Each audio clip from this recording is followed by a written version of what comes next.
Hi! Ano daw ang ginigibo ko pag wala akong pasok? Wala. Ito, nag-cellphone. Cellphone. Kakawa ng ginagawa mo pag wala kang trabaho. Wala kang ginagawa.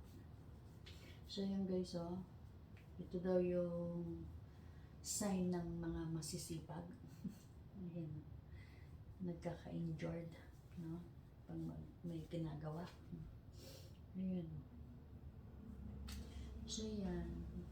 Masiramon magturog. Tagalog Bicol kita nun yan. Para dai ko malingaw ang tataramon kang Bicol. Dawa.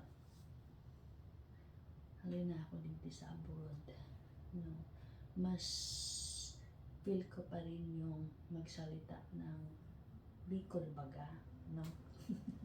Yan, magayon yan. Bicol tsaka Tagalog, no? Huwag yung mag-English ka kahit nasa ibang bansa ka, mag-English ka, minsan kausap mo naman kapwa mo Bicolana or kapwa mo Pilipino. Other people there speaking English kahit magkababayan naman. So, para sa akin, you don't need to speak in English na kahit nasa ibang bansa kayo. Basta kayo lang. Wala yung kasama yung foreigner. Wala kayong kasamang foreigner. No? So, I prefer to speak in my language. Bicol. No? So, yun lang. Anyway, ayan, check ako ng mga nililista ko. Ayan. Actually, marami na sila. Ayan, guys. Ayan, marami na sila. So, ang dami ko na. Ayan.